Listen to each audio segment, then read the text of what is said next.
everyone. It's a new week, it's a new day, a new theme for this video. I felt like the Lord was telling me that today's theme of video was put God first, put Him first. And a little bit of backstory of why I chose that is because I am currently reading the Bible. My goal for this year is to read the complete Bible in the year. I've done it before, but never really finished it. I read like all of the New Testament, and I read a good chunk of the Old Testament, but never finished. Full transparency is I have ADHD, so I have a very hard time focusing. I can't just pick up the Bible and read it and like remember it. That's just not how my brain works. Oftentimes, if I read, I'll start reading and I'll be like, oh, I wonder if I took the meat out of the freezer, and oh, I can't forget that I need to go get that notebook at the store. It's just, and my brain gets all over the place, and it is frustrating to me. So one thing I love about, if you all don't have it, I totally encourage you to download it on your phone. It's called the Bible app, and it looks like, it's just a picture of a Bible, but it has the whole Bible on here, and it also has the audio version of it. I do highly recommend to always have a physical Bible with you, because whatever happens if the internet goes down or something and you rely solely on this, then you're out of luck. So I always recommend having a physical Bible. But what I really like about this is that it's an audiobook too. So for me, my brain works much better if I can read along with it and listen to it at the same time. And so I really like that. And I'm following along with the devotional that helps guide me through that. So I read a couple chapters a day, and then the person who leads the devotional kind of goes over, like recaps kind of what we read, and kind of gives her insight on it, because she's read the Bible apparently quite a few times, a lot. And I really appreciate that. It's stuck in my brain a lot better. But so that's my backstory. So the reason why I said put God first is because I'm reading in Genesis. I'm reading about Abraham. Those who don't know, Abraham was a very, very faithful servant of God. He was very righteous. He was just a really good guy. Just super faithful to God. Always put God first in everything. So he was married to a woman named Sarah. Sarah had just the hardest time getting pregnant. She wasn't able to get pregnant with her son Isaac until like really old. Like I want to say 90 years old. It's like, wow, didn't even know a woman's body could do that. But she was fairly old. And when she finally did have her child, the Lord actually did something. I'm going to read it in my Bible. So if you all want to follow along with me, it is in Genesis chapter 22. We are going to go to verse 2. So 22:2 in Genesis. Then God said, and I'm reading the NIV version, by the way. Then God said, take your son, your only son whom you love, Isaac, and go to the region of Moriah. Sacrifice him there as a burnt offering on a mountain. On a mountain I will show you. Okay, can you imagine? Can you imagine waiting forever to get this kid? Like 90 plus years to have this kid that Sarah waited, just for God to tell you, hey, I'm going to need you to sacrifice your kid. So, yeah. I can guarantee probably about 100% of us would be like, no way, why, and just complain or argue or try to find a way out of it. Not Abraham, though. Abraham didn't even question it. He's like, okay. Grabs his kid, goes all the way up there, and we don't see until, we'll do verse 10. Then he reached out his hand, took the knife to slay his son, literally had the knife like this, about ready to do it, right? But the angel of the Lord called out to him from heaven, Abraham, Abraham! Here I am, he replied. Do not lay a hand on the boy, he said. Do not do anything to him. Now I know that you fear God, because you have not withheld me from your son, your only son. Wow. Like, I've read this before and I know that happened, but it really made me think about, like, would I be willing to do that? Would I be willing to give up my child, sacrifice my child, which, God wouldn't ask that, but would I be willing to give up things? And then I thought, okay, maybe it's not sacrifice, right? But would I be willing to, like, get rid of doing my hair, or get rid of doing my nails, or would I be willing to be homeless? Would I be willing to quit my job? And, that just shows how much faith and trust in God that Abraham had. And not only that, but he put God first. He put, like, he didn't stop and say, well, God, this is, like, my wife waited till she was 90 years old to have this kid. Why? Like, he didn't even question any of that. He did it. And that's a true testament of that he feared God and that he put God first. And something that I heard that made me think of this story, I don't remember where I heard it, probably Instagram or something, but someone said that anything that you put before God is your idol. Like your phone. Doom scrolling, I cannot tell you how hard this is for me to give up, is this doom scrolling. I'll literally be on the sofa, watching TV, and next thing you know, I'm scrolling. And even before I go to bed, scrolling. 1 hour goes by, 2 hours go by, and I'm like, oh, I really need to go to bed. It's like midnight, and I went to bed at 9, and it's my idol. And, yeah, that's something I'm really trying to work on. And, like, it became where I was going to this for everything. I've gotten better. I will say I've gotten better. But it was like, first thing I woke up, I went to my phone. First thing after I clock off, I'd get on my phone. During my lunch, I'd go on my phone. It was like all the time. And I'm starting to kind of prioritize my time. There's my dog in the background.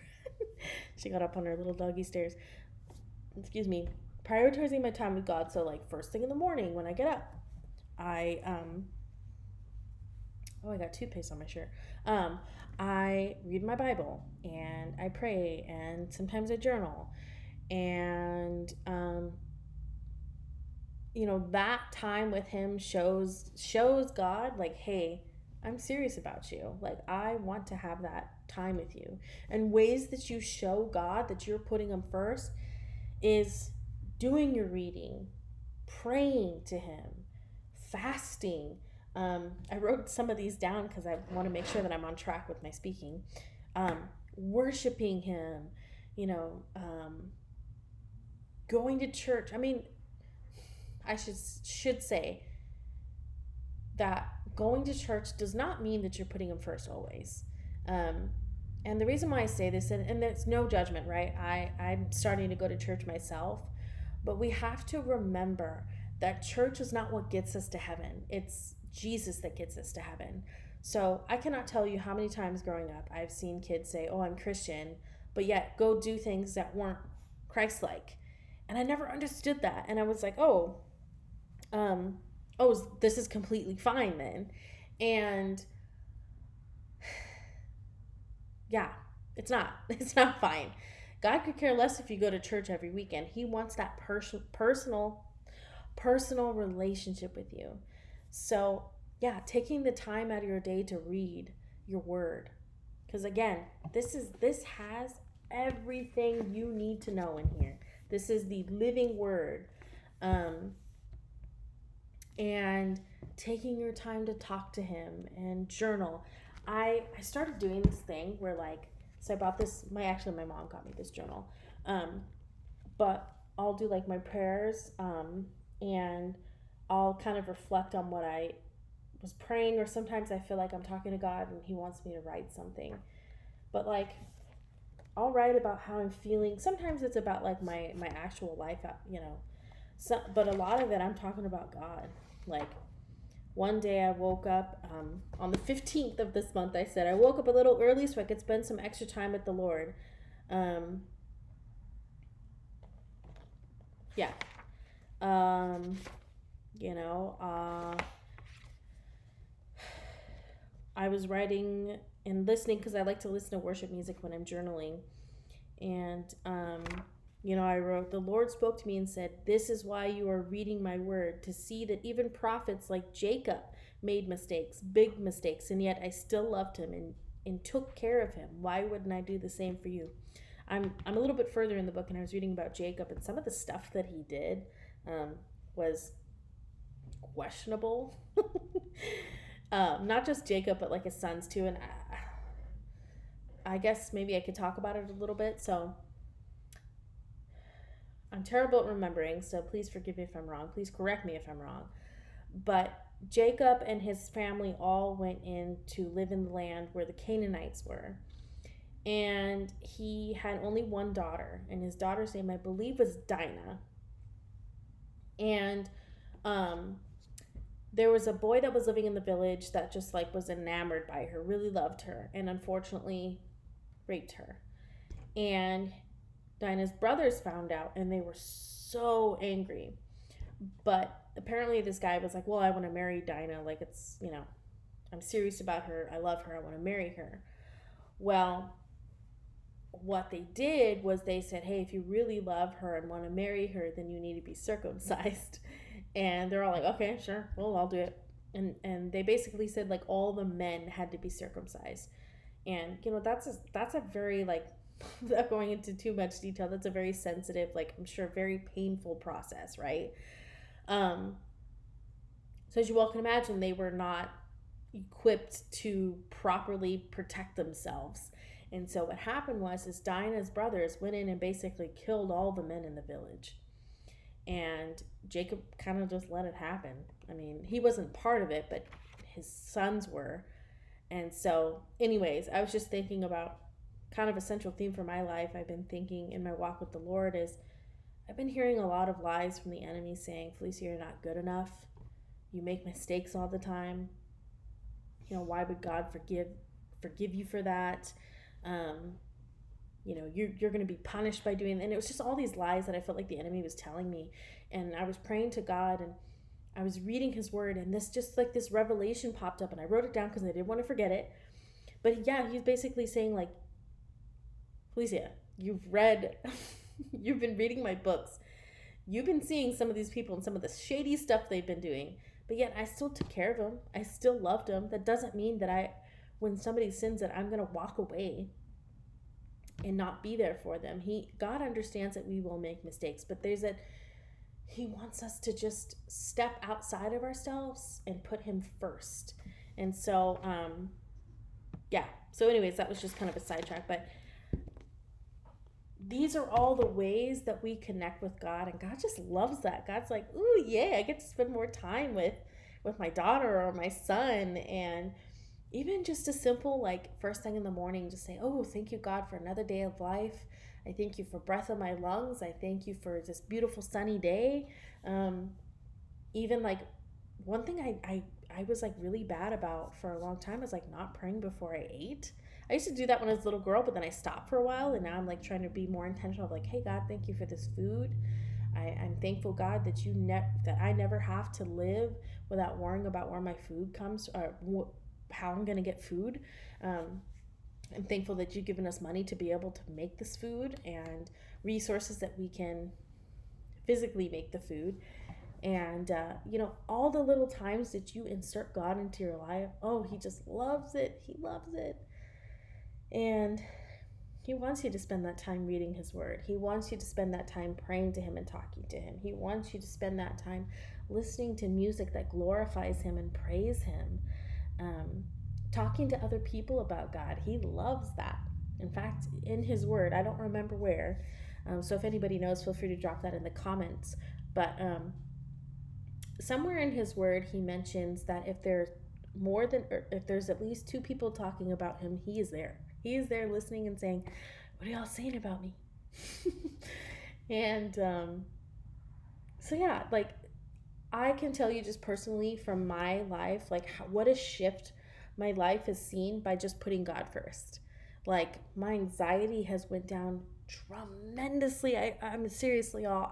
I was like medicated for anxiety. Medicated for anxiety. In fact, my dog is my service animal, because I would literally have panic attacks if we had like we lived in with roommates, and sometimes they'd have family come over, and like I would literally be in my room like panicking because I just could not handle being around people.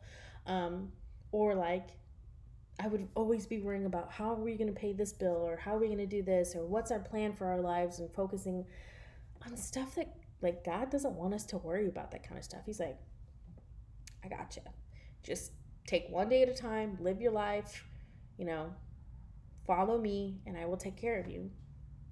And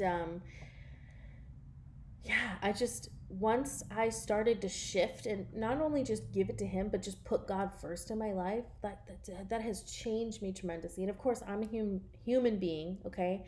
There's going to be moments where I do stress out. In my last video, you all heard about my story about I'm on a contract with my job. At the end of next month, I will not have a job with them anymore. And I don't have anything lined up yet. I have some interviews, and I'm feeling hopeful that